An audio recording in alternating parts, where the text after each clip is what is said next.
Muito bom dia. Mesa composta, por gentileza, solicitamos que os nossos diretores nos deem a honra de assentar-se aqui nesta primeira mesa, que é um cumprimento, uma extensão desta mesa técnica, que a gente já começa com ela composta para que a gente possa dar a ignição agora.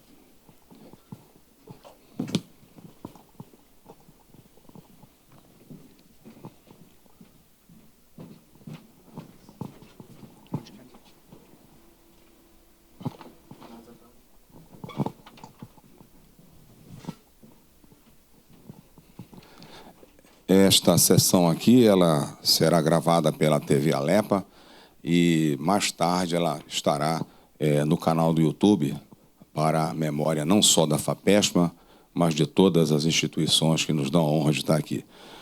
Gostaria, então, só com muita honra de mencionar a nossa mesa técnica aqui formada, o nosso diretor-presidente, o presidente Marcel Botelho, por gentileza.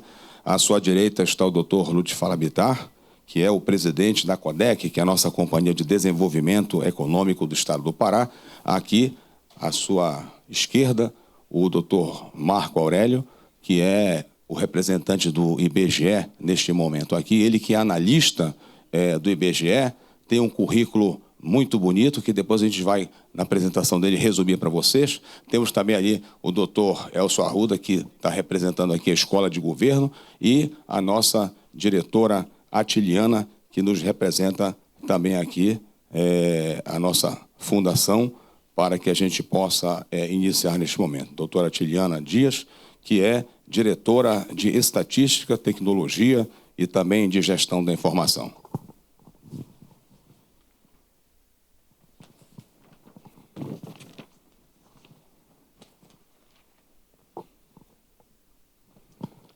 Evento divulgação do relatório do Produto Interno Bruto, PIB, do Pará, em parceria com o Instituto Brasileiro de Geografia e Estatística, IBGE, Superintendência de Belém. Sejam todos muito bem-vindos a este evento de divulgação deste importante relatório para a nossa economia, resultado das contas regionais do Brasil, ano referência 2022, consolidada nesta parceria, repito, com o Instituto Brasileiro de Geografia e Estatística, Superintendência do Pará. De modo simples, o público que está aqui, claro e evidente, conhece, o Produto Interno Bruto é o indicador de desempenho econômico mais usado e pode sinalizar a saúde financeira de um país, de um estado e também de uma cidade.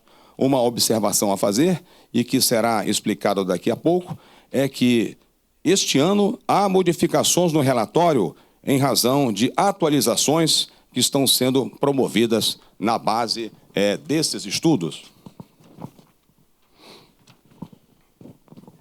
Nas bases refiro-me de cálculo do PIB, e por este motivo o IBGE não divulgará o PIB pela renda referente ao ano em curso. A referência, reitero, é o ano de 2022, que tem influência também no PIB municipal que será realizado. Aqui já adiantamos que no encerramento desta agenda, a FAPESPA vai divulgar os próximos produtos que serão lançados neste mês de novembro e também em dezembro deste ano, assunto que o nosso diretor-presidente, ao encerrar este evento aqui, vai pontuar para vocês. Neste momento, para fazer a abertura oficial, oferecer as boas-vindas e suas considerações iniciais, usará da palavra o diretor-presidente da FAPESPA, o professor Dr. Marcel Botelho. Bom dia a todos, bom dia a todas. Muito obrigado pela presença. Eu começo também agradecendo aqui ao deputado Chicão e ao deputado Carlos Vinícius pela gentileza de ceder esse espaço para a apresentação do PIB. Acreditamos que fazer essa apresentação de números tão importantes aqui na Alepa é muito significativo.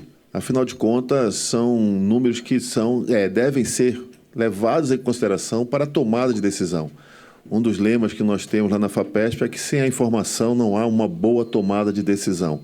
Agradecer também ao IBGE por toda a parceria, por confiar na FAPESP, esse órgão tão importante do Estado, para fazer essa complementação de análise, fazer esse escrutínio dos dados para ter a relevância local, para ver distorções, possibilidades de distorções, para ter certeza que o número reflete a realidade. Agradecer também ao colega Elvio e ao colega Lutifala, professor Lutifala, professor de todos nós aqui, certamente, pela honra de estar aqui com a gente, e certamente abrilhanta muito e traz relevância maior ainda para este evento.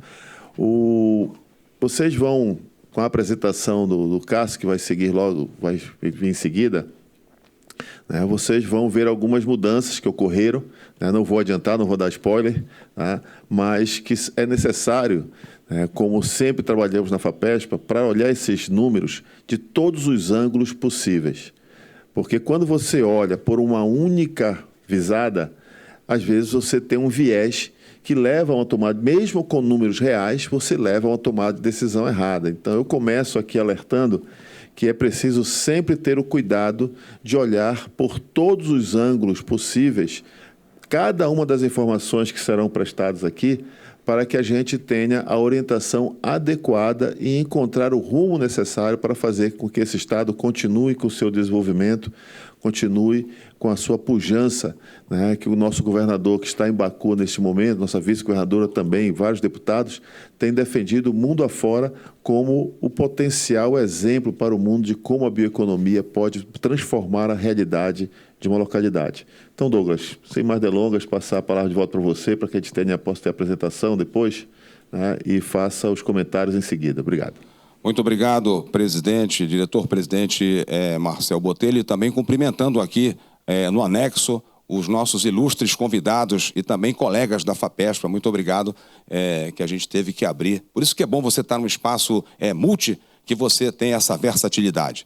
Bom, então, o ato contínuo vocês podem acompanhar pelos monitores aí do Produto Interno Bruto para 2022. Vamos, então, chamar o convidado que vai fazer essa apresentação, que é o técnico da FAPESP, o Cássio Belisário, ele que é economista e também especialista em mercado de capitais, está fazendo o seu mestrado. Por gentileza, Cássio, com os aplausos de vocês também.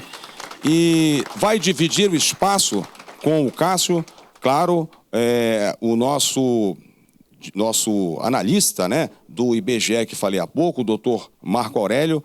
Quando ele falar a sua palavra, a gente vai falar um pouco do currículo dele também. Já vai fazer agora junto, doutor Marco Aurélio?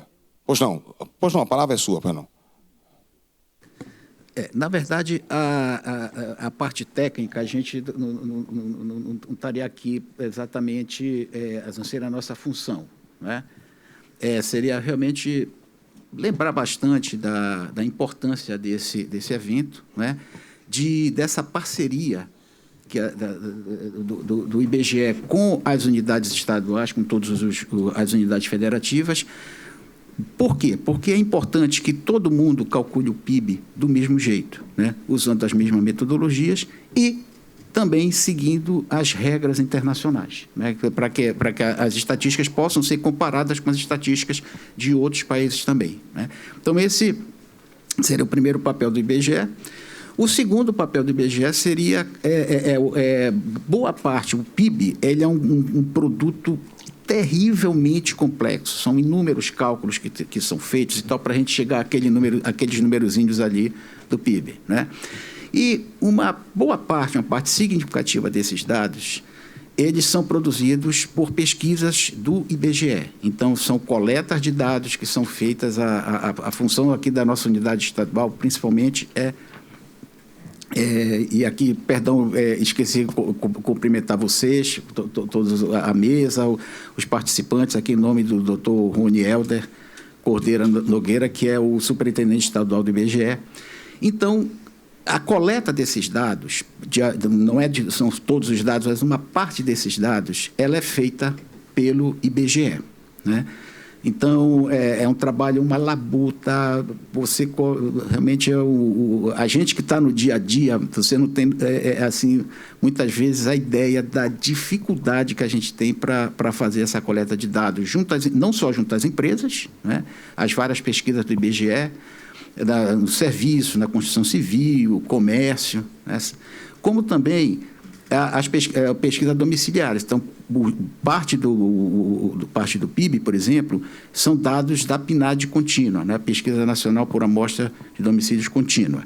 Então, esse também seria o outro papel do IBGE, de fornecer uma parte dos dados que são usados para fazer o cálculo do PIB. Tá? Então, basicamente, Douglas, era esse esclarecimento que eu gostaria de dar, ou seja, qual é o papel do IBGE aqui nesse processo de cálculo do PIB. Tá Muito obrigado, doutor Marco Aurélio. Então, agora, voltamos então a palavra agora, em definitivo, para a apresentação, para o doutor Cássio Belisário.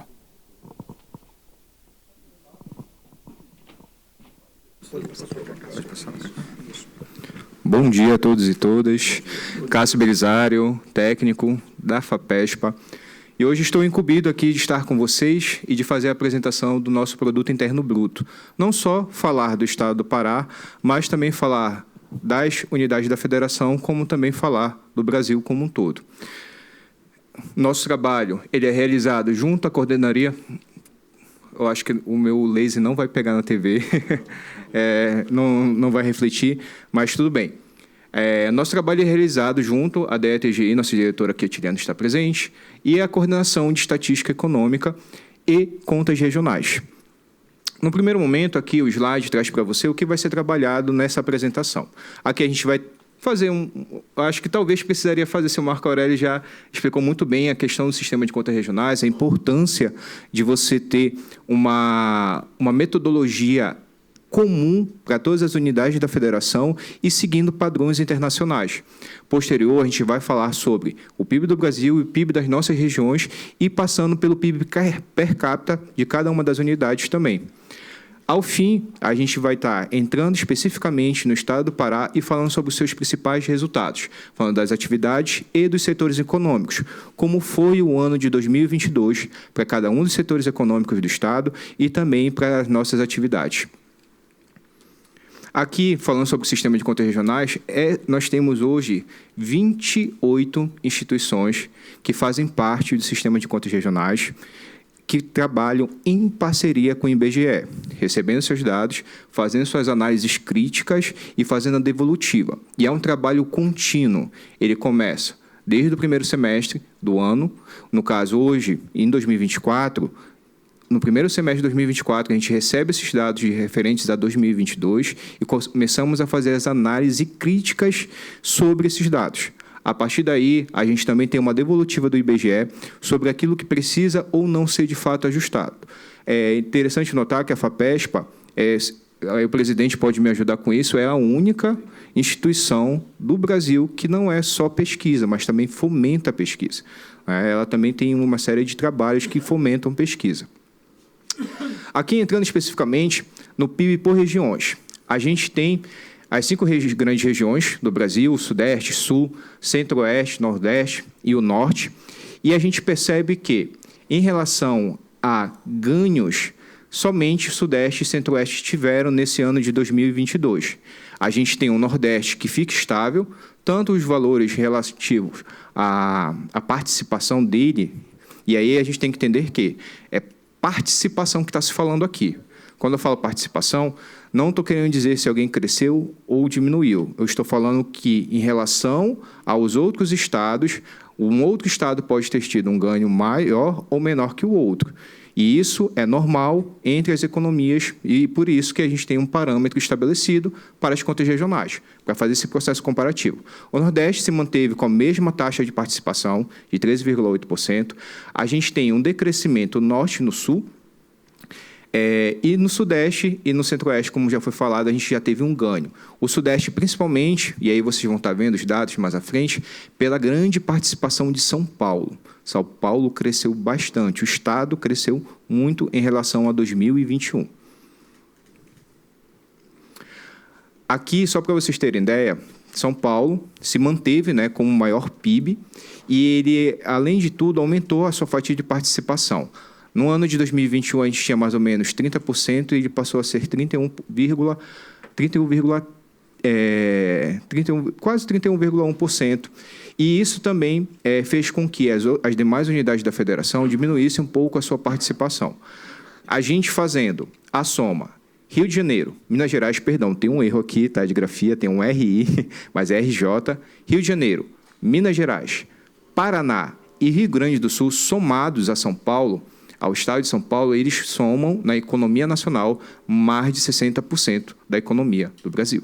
E isso é um peso muito grande, a gente ainda tem uma grande concentração no eixo sul-sudeste em relação aos valores da economia nacional. Mais adiante, a gente vai ter... esqueci de ressaltar, né? De 2021 para 2022, o Brasil em si ele tem um crescimento do seu PIB em 1 trilhão, tá? Aproximadamente de 1 trilhão, e isso foi acompanhado pela grande economia de São Paulo, influenciado principalmente por São Paulo. Aqui a gente vai ter um ranking, e nesse ranking, vocês vão poder observar que a gente tem os estados que mais cresceram e o porquê desses estados terem tido maior impacto em relação à participação da economia nacional. São Paulo, como falei, é o primeiro, e ele está aí... só que, no entanto, quando a gente vai ver em relação aos pontos percentuais de crescimento, né, a participação, a gente vai ver que o Rio de Janeiro acaba sendo na frente. Ele, na verdade, ele teve um crescimento maior, ele teve uma participação maior em relação não a São Paulo, mas em relação a si mesmo no ano anterior. Tá? Isso é importante ressaltar. Principalmente por conta do petróleo, e aí vinculado à indústria da extração mineral, tá? E também por conta da indústria de transformação, vinculado principalmente aos biocombustíveis. A gente também tem a metalurgia, que também teve um crescimento dentro do estado do Rio de Janeiro. E São Paulo, serviços. Os serviços, ele teve um grande crescimento em São Paulo, principalmente a gente vê um boom aí de atividades que foram sendo recuperadas em 2022, que ainda em 2021 não tinham sido recuperadas totalmente. Goiás, a gente já tem uma força muito grande em relação à agropecuária. Nessa pesquisa, vocês vão ver, se vocês conseguirem, tiver a oportunidade de entrar depois no site da FAPESPA, acompanhem lá o nosso relatório de 2021 e vejam a diferença em relação ao ano de 2022. Por que eu estou falando isso? Porque nesse ano, devido justamente a gente estar fazendo uma adequação da base de pesquisa, a gente não tem o desmembramento do setor agropecuário. Em que sentido? O setor agropecuário, a gente consegue ver as suas atividades, que normalmente são observadas a agricultura, a pecuária e a produção florestal. No entanto, esse ano a gente consegue realmente só observar a agropecuária. Talvez, e aí não digo nem talvez, mas provavelmente ano que vem a gente consegue ver esse detalhamento com a recuperação da base, com a questão da discussão da nova metodologia que vai estar vigente. Principais perdas, né, em relação à participação no ranking. Infelizmente, o Pará ele entra nessa perspectiva em virtude, principalmente, da indústria da mineração e da indústria da transformação. Aqui, eu posso adiantar um pouquinho o que eu já ia falar lá para frente, mas a gente tem uma questão de valor de uma commodity, que é o minério de ferro, que cai bruscamente, e a gente também tem a própria relação com o câmbio, a desvalorização da moeda nacional em relação ao dólar. Tá?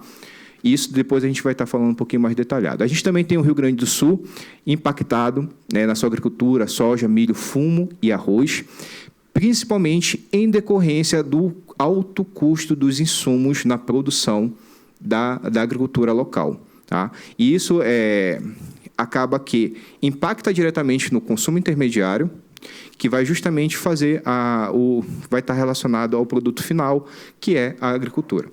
E aumentando uma vez o custo, a gente realmente diminui essa questão do valor adicionado à economia do Estado.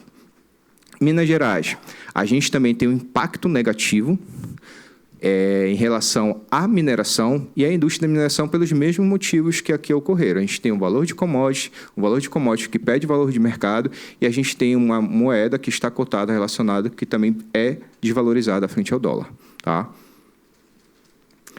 Em relação às transições, às mudanças, às alternâncias no ranking, a gente vai ver que o Rio Grande do Sul passa a ser o quinto em relação, termos econômicos do Brasil, e o Paraná ultrapassa ele, passa a ser o quarto. Em relação ao Pará, a gente sai da 10ª posição, passa a ocupar a 12ª posição, e Pernambuco, e aqui não está aparecendo, mas também tem o Mato Grosso. O Mato Grosso que, de fato, vai ocupar a 10ª posição, e aí o Mato Grosso impulsionado muito pela indústria alimentícia, pela produção da soja, né? Então, isso foi muito forte lá no estado do Mato Grosso. Sergipe e Tocantins também tem uma troca de posição. Sergipe passa a ser o 24º e Tocantins passa a ser o 23º. Sergipe, nesse relatório, ele tem a pior participação dos últimos 10 anos, dos últimos 12 anos, perdão, de 2010 a 2022, é a menor participação de Sergipe, tá? Aqui, em relação ao PIB per capita. A metodologia do PIB per capita é o quê? É tudo aquilo que nós produzimos, é a riqueza total de um estado ou de um país, dividida pelo número de habitantes, o número populacional. A gente vê, e aí eu vou ter que olhar aqui para o computador, que o PIB per capita do Brasil ele cresce. Tem um salto aí de 42 mil para 49 mil. E se o Brasil fosse ranqueado como uma unidade federativa, ele ocuparia mais ou menos ali a 8ª, 9ª posição. A 9ª posição, tá? Ele iria acabar ocupando essa 9ª posição. O Pará, né? O Pará aqui, a gente tem uma pequena queda, a gente sai da 15ª posição, vai para a 27ª. E, assim, é importante também, muitas vezes, ressaltar que o PIB per capita, como unidade de avaliação, não necessariamente ele quer dizer que todas as pessoas estão vivendo, estão ganhando essa quantidade, essa média de salário. Tá? Isso é uma estimativa a partir da riqueza daquele estado. Por exemplo, a gente não, diferente do que a gente viu São Paulo, mesmo sendo a maior riqueza, como é o estado mais populoso do Brasil, da unidade entre todas as unidades da federação, ele ocupa somente o 3º lugar, perdendo justamente para quem? Para Distrito Federal e Rio de Janeiro, que tem uma renda per capita maior, e isso muitas vezes pode indicar, na verdade, um aumento de concentração de renda, né? Que aí desfavorece algumas outras pessoas. O Maranhão, ele vem na perspectiva aqui como o como o pior PIB do Estado brasileiro repetidamente. Em 2021, o Maranhão já tinha tido esse indicativo de pior PIB per capita do Brasil, né? E continuou sendo mantido em relação ao ano de 2022. A gente também tem os ganhos de posição. O principal aí é o Rio de Janeiro e o Amapá, que eles cada um vão crescer 3 posições. Na maior parte, nós tivemos 8 estados que mantiveram suas posições e tivemos essas alterações, algum ou outro estado que modificou. Tá? E as quedas são de uma posição, de 2 posições, nada mais do que isso. Bom, agora a gente vai falar um pouco sobre o crescimento real, né? A gente, normalmente, no nosso relatório, a gente apresenta pelo PIB, da ótica da produção, duas formas de avaliar a economia de um estado e do próprio Brasil. A gente tem o PIB pela ótica da variação nominal e pelo crescimento real. Quando a gente fala de crescimento real, a gente está falando de preços constantes de um ano para o outro. Ou seja, se eu estou em 2022, eu estou levando em consideração a inflação entre 2021 e 2022 para averiguar, de fato, o crescimento real daquela economia. Eu estou levando em conta, de fato, a produção para poder justamente fazer essa observação. A gente vai ver Roraima, um grande destaque, né? 11,3%, só que Roraima seguindo o padrão, que é o padrão da região norte, a administração pública vindo como principal atividade do Estado. Em seguida, justamente, o estado que ultrapassou o estado do Pará, Mato Grosso, com 10,4%, e aí muito por aquilo que eu já tinha mencionado anteriormente, impulsionado pela agropecuária, seguido pelo comércio e administração pública, né? Piauí também teve um grande crescimento, 6,2%, também vinculado à administração pública e agropecuária. E de queda, a gente tem 3 estados, e o Pará justamente está, em relação ao crescimento real, com o menor. Dentre as quedas, posso dizer, seria menos pior, se poderia se falar assim, né? A gente tem o Espírito Santo com uma queda muito grande, de 1,7%, e o Rio Grande do Sul de 2,6%, em relação ao crescimento real. E aqui, mais para frente, a gente vai estar dando continuidade e vai falar sobre como isso está dentro do estado do Pará e como isso ocorreu. A gente tem aqui uma série histórica de 2010 a 2022, mostrando o que seriam os 4, na verdade, 3 setores econômicos. Aqui, como a administração pública ela tem um peso muito grande na economia, não só do Pará, mas dos estados da região norte, a gente didaticamente separa a administração pública de serviços, mas ele está incluído dentro de serviços. Isso aqui é por um fato de observação para a gente poder verificar o poder da administração pública frente às nossas economias regionais e também locais. A agropecuária, ela mantém sempre um padrão, entre 13%, 9%, 10%, não tem uma grande variação, mas a gente teve uma boa variação de pouco mais de 1% no termo da participação da economia regional no ano de 2022. A gente tem um salto de 10,1% e passa a incorporar 11,4% da economia regional através da agropecuária.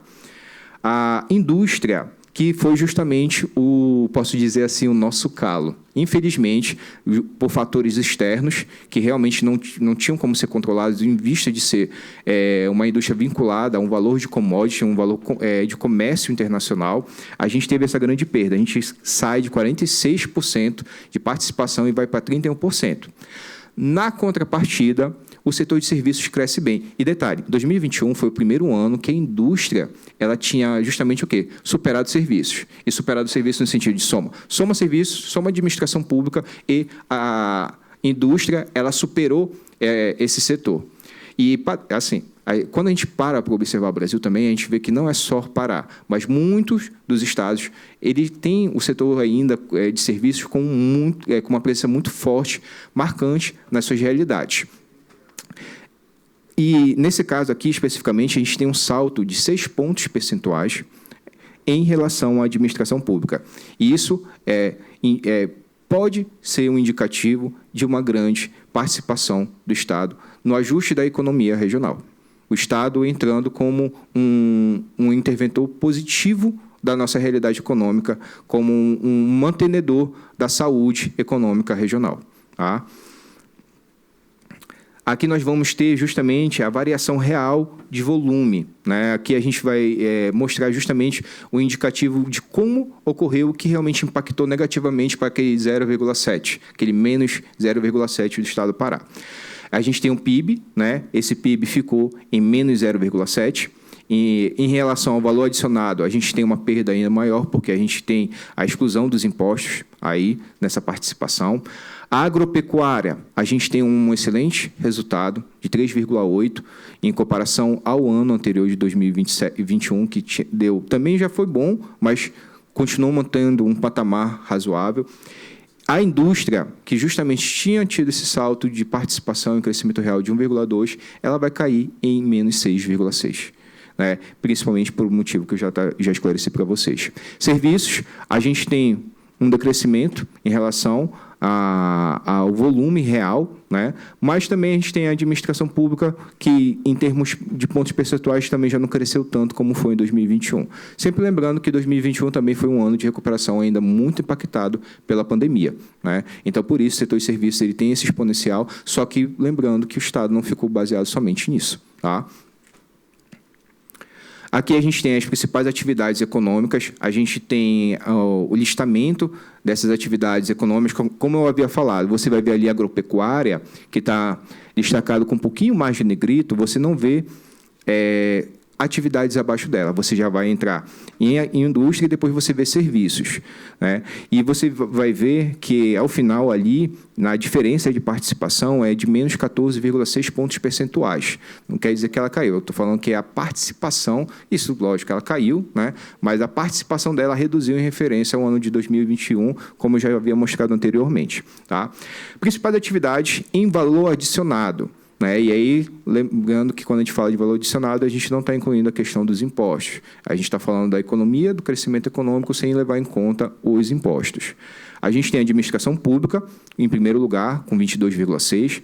Nós vamos ter a indústria extrativa com 16,7%, comércio, manutenção e reparação de veículos com 10,6% e as atividades imobiliárias com 7,6%.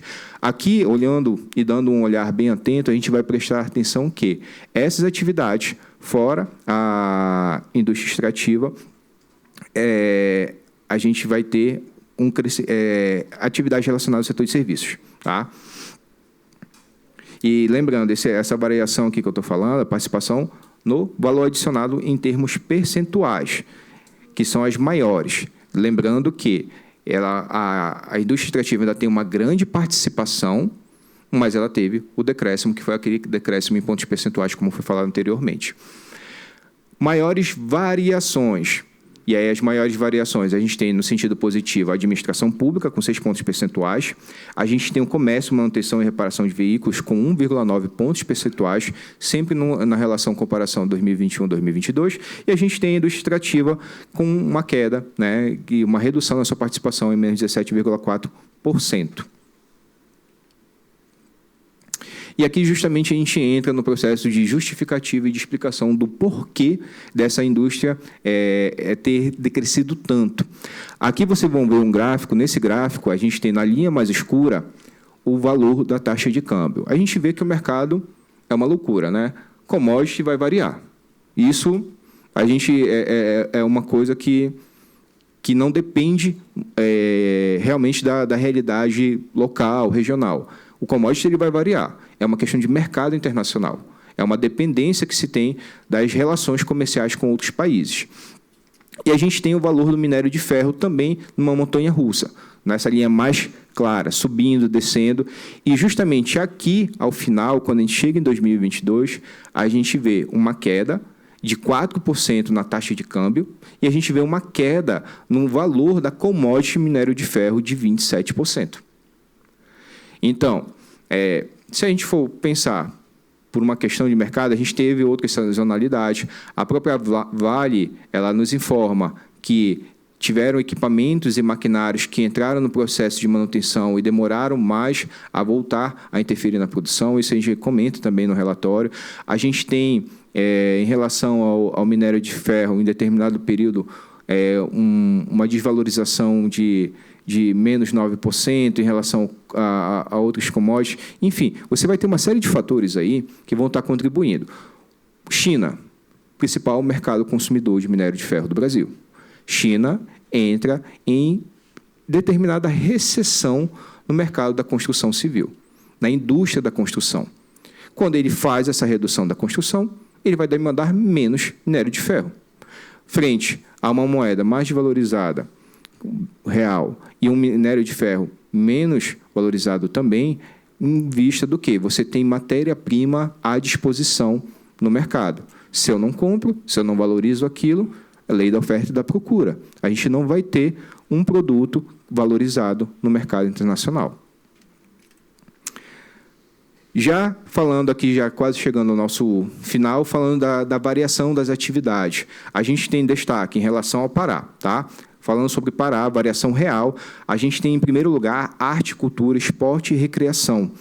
E aí ela tem essa variação real, um crescimento real de 26,1% em relação ao ano de 2021. Mais uma vez, uma atividade vinculada a serviços, tendo uma variação real muito positiva. Isso de certa forma, pode estar sendo um reflexo da recuperação interna, né? O nosso serviço a gente tendo novamente capacidade de consumir, né? De estar fazendo aquisição de serviços. Alojamento e alimentação vem em segundo lugar, com um destaque também de 21,9%. E aí a gente tem outros 3 com 2 dígitos de variação positiva, de variação real. Serviços domésticos, com 17,3%. Produção e distribuição de energia. E aqui a gente tem indústria, tá? 11,4%. Transporte, armazenagem e correio, 11%. Com, mais uma vez, destaque negativo, infelizmente, a gente tem a indústria extrativa com menos 10,9%. Serviço de informação também, só que o serviço de informação não tem um impacto tão grande na nossa economia como tem a indústria extrativa. E a indústria da transformação, principalmente que uma vez que eu não tenho tanta necessidade de minério de ferro, a metalurgia também perde força no estado do Pará. Tá? Isso também foi um dos indicadores em relação ao nosso setor industrial. Eu queria, então, agradecer a todos vocês, a compreensão, a paciência, a participação, agradecer ao nosso diretor, a todos os membros da mesa, agradecer à nossa diretora, a Tiliana, a agradecer de forma muito especial a Gláucia, que hoje não está aqui, mas que trabalhou conosco. Não está aqui na frente, né, Paula? Né, que não está aqui, que normalmente era o trabalho que ela vinha realizando há tantos anos com tanto afinco, com tanta destreza. Eu tenho certeza que eu não substituí a altura, mas fica a gratidão por todo o trabalho, a nossa equipe também, que foi muito dedicada, foi muito maravilhosa. Eu sempre gosto de ressaltar isso, que não é um trabalho do Cássio. O Cássio aqui é só o interlocutor daquilo que nós trabalhamos. O Renan também, que não está mais conosco, mas que trabalhou durante muito tempo conosco, né? Toda a equipe que está aqui. Eu não vou citar o nome de cada um de vocês, senão posso esquecer alguém pode ficar chateado comigo depois. Mas é isso, eu queria agradecer demais a presença de todos. Obrigado. Agradecemos, então, as explicações do técnico da FAPESP, Cássio Belisário, eu repito aqui, acho que chegaram depois, que é economista e também especialista em mercado de capitais. Manda aqui o nosso roteiro, ajustado aqui com a nossa diretoria, para que agora abramos, então, as perguntas, as considerações aqui dos dois auditórios. E daqui a pouco nós teremos um dos momentos que a gente mais gosta aqui, é de citar as pessoas que estão aqui, representando suas instituições, tá? A lista já está aqui comigo, é uma alegria muito grande. Então, não sei se o presidente gostaria de algum comentário. Estamos com o microfone aqui, alguma pontuação aqui com relação à consideração, o que não pôde ter ficado mais claro. Vamos aqui à engenharia com o grande professor Lutifala Bittar.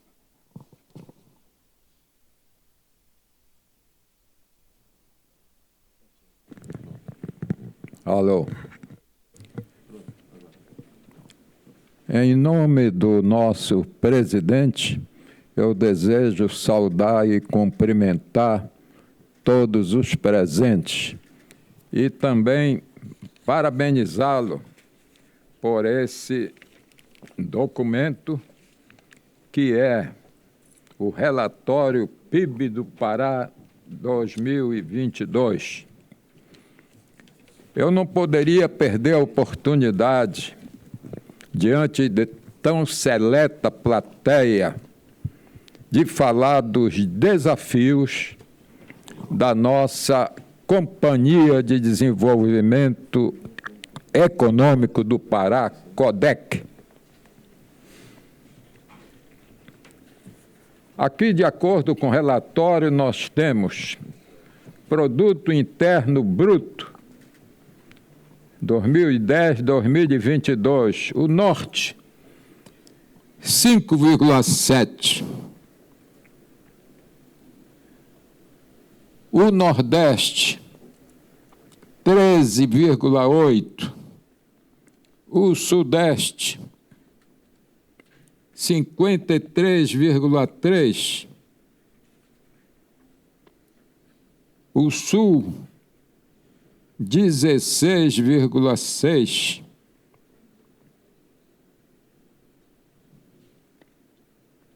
e o Centro-Oeste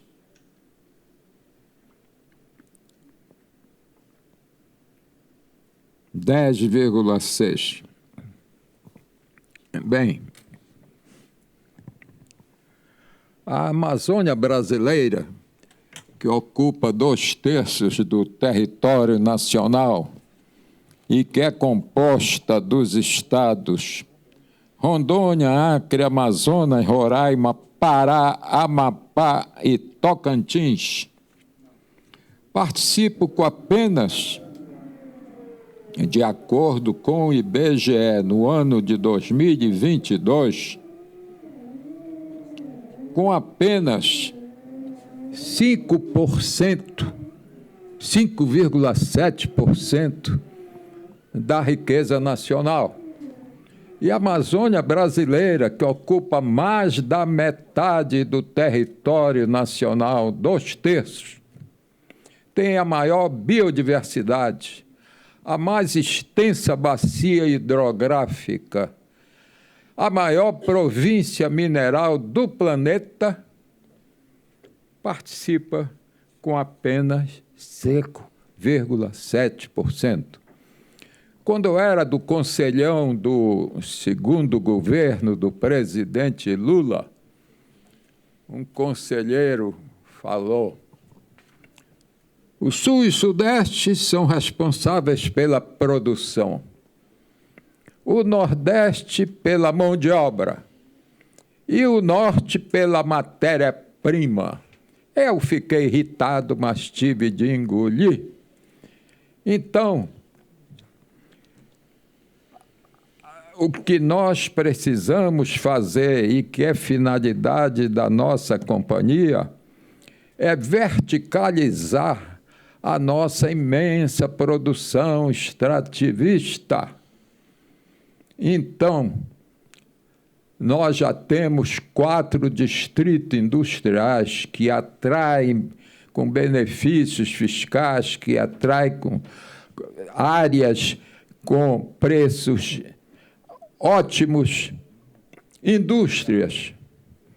Estamos trabalhando na formação de mais 4 distritos industriais, que são Castanhal, Santarém, Breves e São João de Pirabas. Eu, logo que assumi, e a ZPE de Barcarena, Zona de Processamento de Exportação. Mas logo que eu assumi, eu vi que o Ceará tinha feito a primeira ZPE. O Ceará, que não tem um pingo de minério, tinha uma siderúrgica de 3 milhões de toneladas. Então, eu nomeei uma comissão chefiada pelo nosso diretor Antônio Pado, aqui presente, para ir ao Ceará e descobrir qual era o mistério. E eles foram e trouxeram elementos extraordinários, e nós, então, estamos agora trabalhando no sentido de fazer com que a região norte, de acordo com o IBGE, o Instituto Brasileiro de Geografia e Estatística, cujo titular fez uma excelente exposição agora, parabéns, nós não podemos continuar 2/3 do território nacional, são 2 Brasis, com apenas 5%, 5,7%, de acordo com este relatório. Então, eu quero a essa seleta plateia dar notícias que a nossa Companhia de Desenvolvimento Econômico, a CODEC, está trabalhando com seus 42 competentes funcionários num trabalho intensivo para fazer com que a região norte venha a ter uma participação mais efetiva na riqueza nacional. E esses distritos industriais têm a finalidade de verticalizar a nossa imensa produção extrativista. Primeiro, nós mandamos o nosso minério para o Japão e tinha de concorrer com a Austrália, que é ali do lado. Depois, uma ocasião, o presidente Sarney disse: eu sou louvado no Maranhão e o Jarbas Passarinho é criticado no Pará porque o minério do Carajás sai por um porto do Maranhão. Mas nem ele, nem eu temos qualquer mérito. O doutor Eliezer Batista, que era presidente da Vale, na época, percorreu todo o litoral e se foi encontrar uma região para estabelecer um porto na Ponta da Madeira. Então, o mérito foi uma decisão técnica. E não, nós temos aqui o nosso Carajás, Sinai, produzindo, navios e navios caminhando para a China, tudo em minério, e ainda não temos a nossa siderúrgica. Mas estamos trabalhando nesse sentido.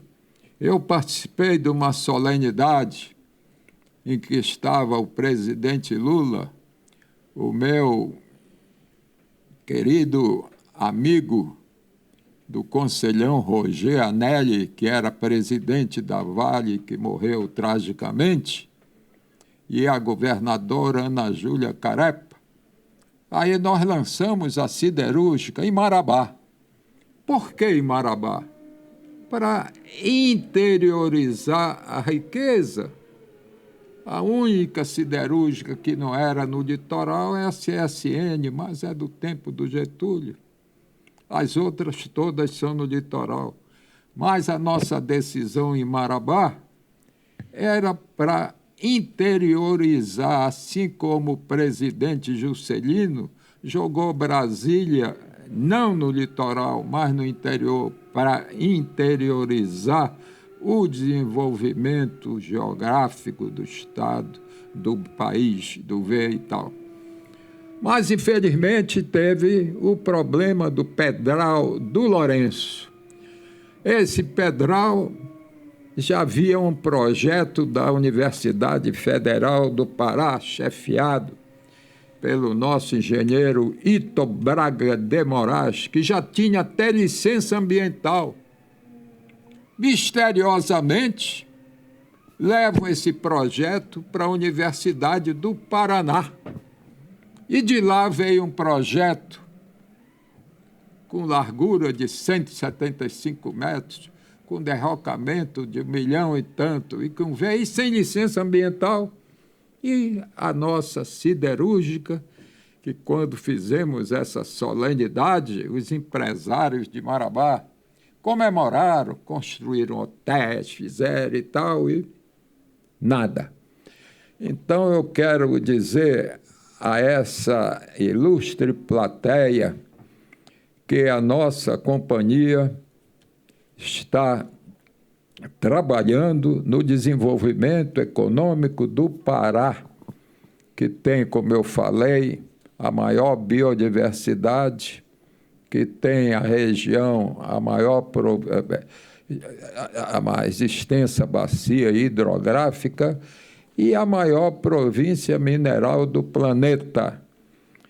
E o Pará, de acordo com o IBGE, participa com apenas 2,3% do PIB nacional. Então, meus amigos, muito obrigado pela atenção e está exposta quais são os desafios da nossa Companhia de Desenvolvimento Econômico, a CODEC. Muito obrigado. Agradecemos as palavras do presidente da CODEC, doutor Lúcio Fala Bittar, e gostaríamos de saber se há alguém na plateia ou aqui na mesa que gostaria de fazer alguma consideração. Bom, em não havendo, com a permissão do presidente, o diretor-presidente da FAPESPA, doutor Marcel Botelho, nós vamos fazer agora aqui umas contribuições aqui, neste momento, para considerar alguns produtos que o presidente gostaria de adiantar em relação a que nós teremos lançamentos agora em novembro ainda e também em dezembro. Presidente, por favor. Bom dia novamente. Eu vou te falar, obrigado pela contribuição. Quando a gente fala de apresentação de números, né, os números por si só, eles não vão resolver nada. É preciso tomar de decisão. E o governo do Estado, o doutor de Fala acabou de mostrar uma das ações que o governo do Estado está tomando seriamente desde 2019 para superar esses desafios, o desafio de termos apenas as commodities sem a verticalização que vão gerar mais empregos, mais rendas para a nossa população. Então, esse é um deles. Adianto também que ontem mesmo participei de uma reunião, né, com a Comex para tratar de exportação dos produtos da bioeconomia, quais são as cadeias produtivas mais relevantes destinadas para a exportação. Então, quando eu disse que era preciso olhar por vários ângulos diferentes os números que são apresentados, porque eles apresentam desafios, mas também eles apresentam oportunidades. E o Estado do Pará está muito atento, sob a liderança do governador Helder e da governadora Hanna, com uma equipe de secretários também competentes para olhar para os desafios e criar as oportunidades necessárias para que o Estado se desenvolva, transformando os números, né, em números positivos para o nosso Estado. Nesse sentido, né, a FAPESPA ela também tem a missão de estar buscando esses outros olhares e dar informações cada vez mais detalhadas para essa tomada de decisão assertiva por parte do Legislativo e do Executivo. Mais uma vez, agradeço ao IBGE pela parceria neste e em outras ações. Sempre que tivemos a necessidade, recorremos. São parceiros de primeira hora, muito obrigado, né? Mas dizer que, por exemplo, agora no dia 27, nós vamos fazer o lançamento da rede de contas regionais. Nós começamos uma parceria com a Unifespa há 2 anos, Glaucio? 19, né? Desde 19, começamos uma parceria com a Unifespa e fomos avançando com o laboratório de contas, né, naquela universidade, com um grupo de professores que aceitaram o desafio e já formamos várias cabeças pensantes ali, mestres, né, naquela região, e transformamos a realidade a partir de números com matriz insumo-produto, né, com a tabela de recursos e usos, que vão penetrando nesses números do PIB, por exemplo, e dando os detalhamentos para que a gente entenda, para que a gente possa ter uma visão, não só com o Dr. Lute fala, que conhece muito bem essa realidade, mas para que isso seja acessível a outras pessoas e chegue até os tomadores de decisão, para que eles tenham números claros, reais, para que isso seja decifrado de uma maneira acessível e a gente possa conduzir. Bem, isso fizemos um grande trabalho com a Unifespa, mas conversando internamente nós vimos, não, já chegamos com a maturidade suficiente para darmos mais um passo. E qual foi o passo? Sair da realidade dali do sudeste do Pará, de Marabá, onde a Unifespa tinha suas ações, e precisavam fazer isso para o Estado inteiro. E não é qualquer desafio, nós estamos falando do segundo maior Estado da Federação, com desafios de logísticas imensos, com uma variabilidade da economia fantástica, e para isso temos agora a formação da rede, com mais 2 universidades participando. Se junta a Unifespa ao FOPA e ao UFPA, com outros grupos de pesquisa fortalecidos, mas que não vão trabalhar de forma isolada.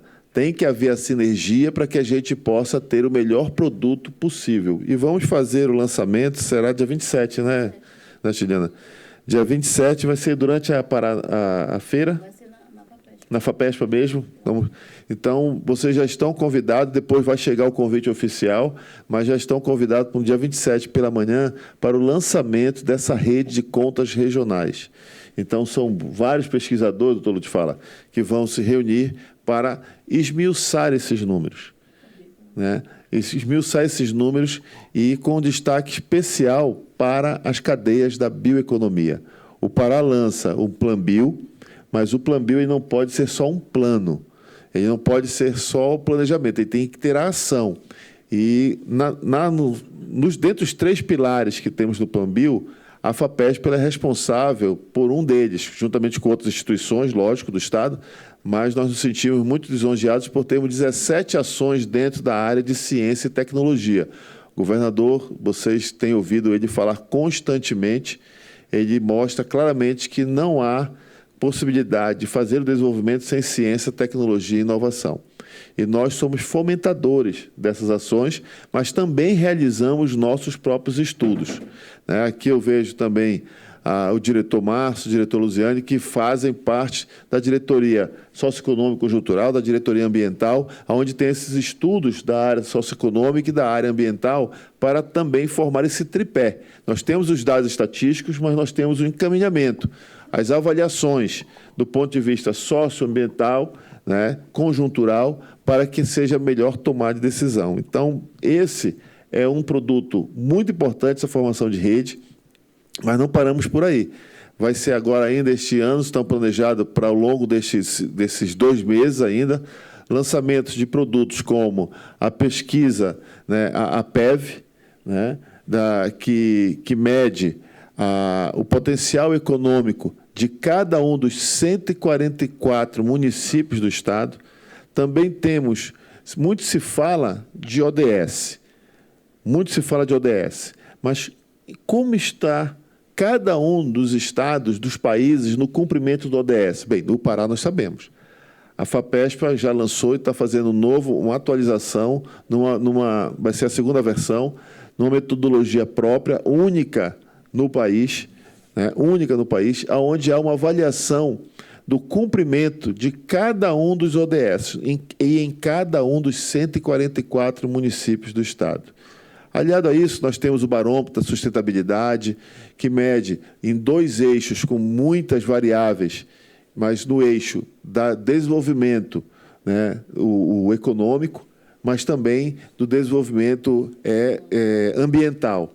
Então, essa matriz, doutor Lute fala, é muito importante, porque ela mostra claramente que, do ponto de vista, e ela reforça o que você acabou de falar aqui e o que os números refletem, do ponto de vista de meio ambiente, em que pese toda a acusação que é feita contra os estados da Amazônia, mas quando você olha do ponto de vista ambiental, nós temos grandes reservas florestais, nós somos sustentáveis do ponto de vista ambiental, mas do ponto de vista do desenvolvimento da sociedade humano, da qualidade de vida da nossa população, que aí esses números refletem, quando você tem um PIB per capita baixo, nós estamos numa condição de insustentabilidade. Na média, ficamos ali no intermediário, mas muito fortemente pela alavancagem do ambiente, do meio ambiente. E é por isso que precisamos ter na commodity, na bioeconomia, uma nova matriz econômica para o Estado do Pará, e essa rede ela vai esmiuçar esses números e ver o quanto nós estamos perto ou distante e o que precisamos fazer para que crédito de carbono, para que produtos da bioeconomia cheguem realmente na forma de serviços, na forma de qualidade de vida para a nossa população. O governador Helder Barbalho foi o primeiro líder no país e no mundo a defender a população da Amazônia. Sempre houve, há muito tempo que a gente ouve a defesa da floresta da Amazônia, floresta amazônica. Mas foi o governador Helder que foi o primeiro a mostrar que, calma, temos 29 milhões de habitantes na Amazônia que merecem ter a mesma qualidade de vida que qualquer outro cidadão mundo afora. E a realidade é que qualquer modelo de desenvolvimento econômico mundo afora colocado não é compatível com a Amazônia. É por isso que precisamos de tecnologia, por isso que precisamos dos nossos investimentos, dos nossos pensadores, para chegar no modelo que a Amazônia precisa, para que conserve a floresta, mas que dê qualidade de vida para a nossa população. E é isso que o nosso governador está fazendo em Baku nesse momento, defendendo essa lógica. Nós estamos apresentando aqui dados que mostram que estamos caminhando nesse sentido. Existem muitos desafios e que nós precisamos de investimento real na região. E eu acredito que a COP30 vai ser a COP, como nós estamos já falando, o governador vai falando sempre, é a COP da floresta, mas vai precisar ser a COP da virada de chave, aonde haja um investimento real nesse ativo, porque nós não temos um passivo ambiental, nós temos um grande ativo ambiental que precisa ser monetizado para que a floresta viva tenha maior valor que a floresta morta. Obrigado.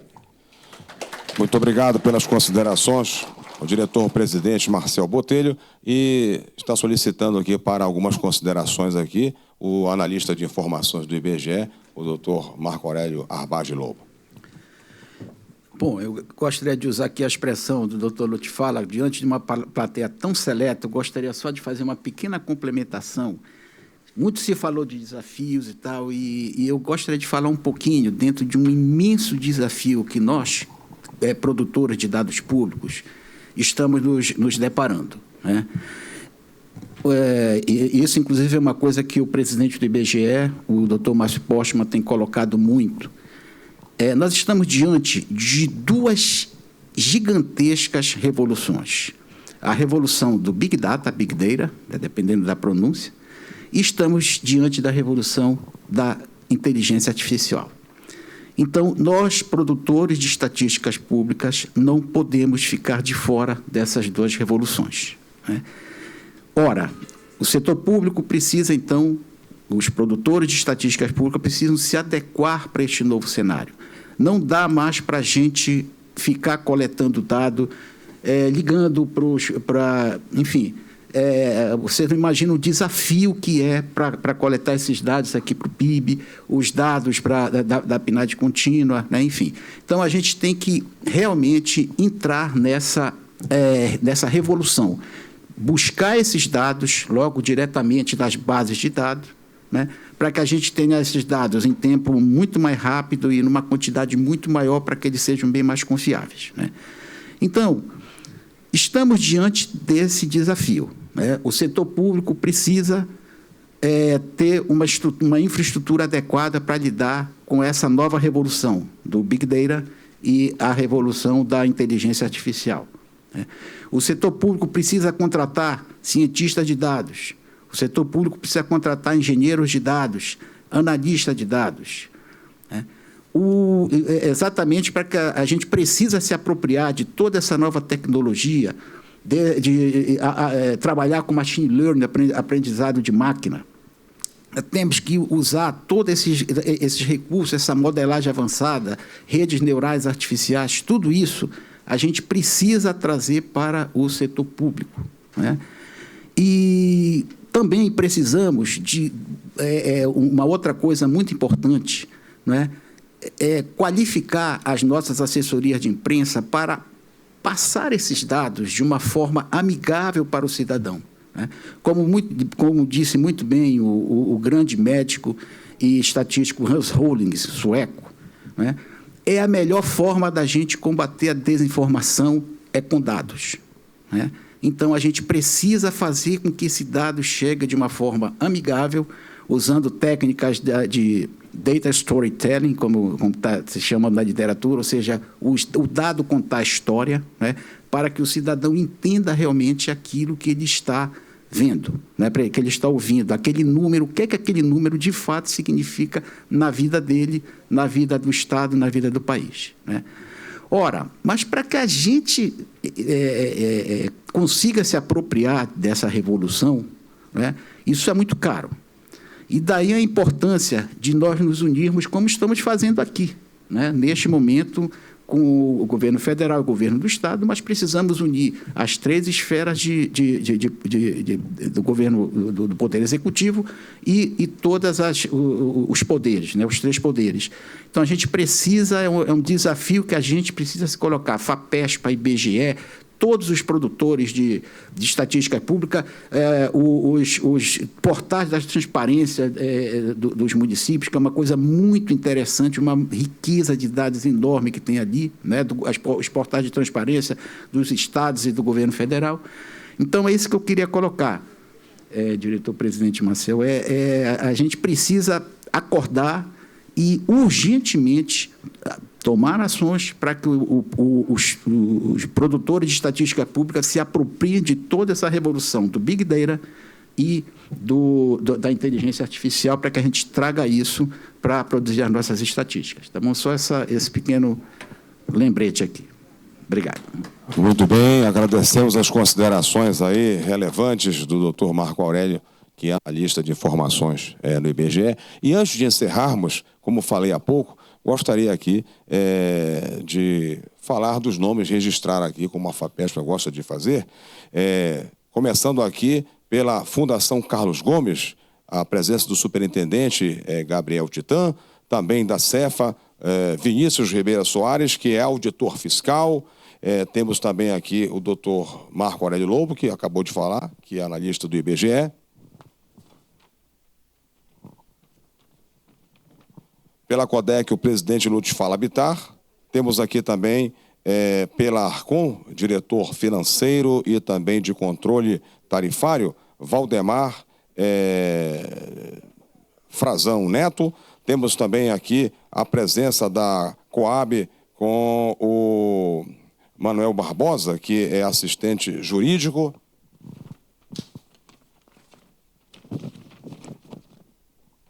Também nos prestigia nessa sessão pelo Hemopa, Cláudia Chaves, que é gerente de orçamento. Temos também o Dr. Elvio Arruda, já citado aqui, diretor-geral, está conosco aqui na mesa, da nossa Escola de Governança aqui do governo. Temos também aqui Ilma Pastana, que é a nossa ilustre vice-reitora da nossa grande universidade do Estado do Pará.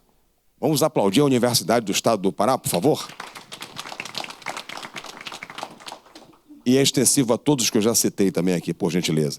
Temos também o Coronel Duarte, que está aqui representando o nosso comandante-geral do Corpo de Bombeiro, comandante Benjó, muito bem-vindo também aqui.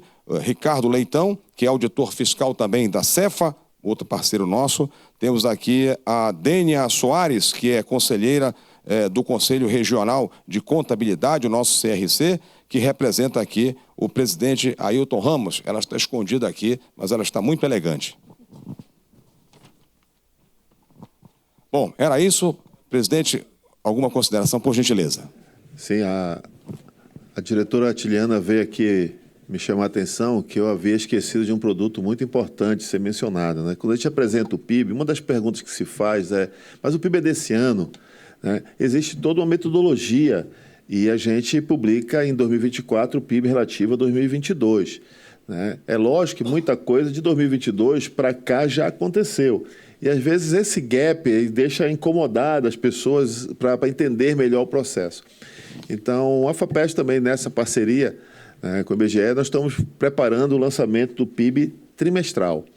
Então, nós vamos apresentar ele agora, a cada trimestre do ano, o PIB referente àquele momento. Então, com isso, a gente vai ter uma notícia muito mais de pronto para que a gente possa ter a medição de uma ação que foi feita no ano anterior e como é que a sociedade, como é que o Estado está reagindo agora. Então, vai ser lançado... qual é a data, Tiliana?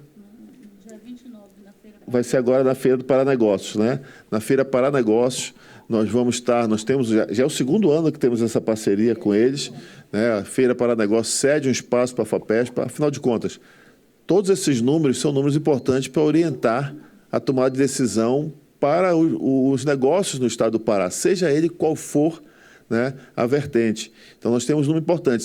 Já temos essa parceria, vai ser o segundo ano que temos um espaço na Paranegócios, então visitem lá a nossa sala, vão ter várias apresentações, vai ser lançado a PEV e o documentário contando a história de como surgiu essa pesquisa inédita no país. Beleza. Então, aqui, o Márcio, quem está lá atrás não deve ter ouvido, a PEV, que eu mencionei ainda há pouco, que é esse instrumento fantástico para ver, né, o perfil econômico, né, de cada um dos 144 municípios, nós vamos apresentar, mas já está na sua terceira versão. Então, chegou no momento que a gente achou importante fazer um documentário, vai ser apresentado lá, mostrando como surgiu e como se desenvolveu esse estudo até hoje. Então, vai ter um documentário rápido lá para apresentar também a PEV. Né, Esse já é por tua conta. Por conta dele vai ter salgadinho, pipoca, guaraná, né? Vai ter outros drinks também, beleza. Da conta do Márcio está registrado, está filmado aqui, mas não tem como fugir mais. Pessoal, então, meu muito obrigado mais uma vez por todos vocês estarem aqui. Obrigado novamente, IBGE, pela parceria. Eu tenho convicção de que a cada momento como esse, como bem você falou, Marco, a cada momento como esse, nós reforçamos a importância de fazer estudos consolidados, estudos, né, com credibilidade, para que a tomada de decisão seja mais acertada e, como um efeito colateral positivo, que a gente combata as famigeradas fake news.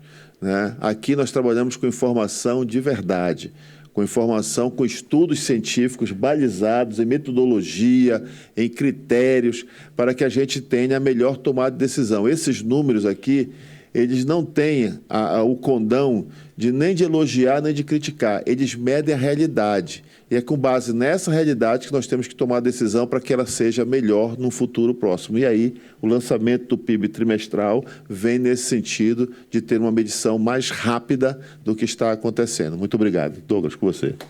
Bom, agradecendo mais uma vez aqui a presença de todos da mesa que está aqui com a gente e que tenham todos um bom almoço e uma parte da tarde feliz em seus órgãos e instituições. Muito obrigado pela atenção.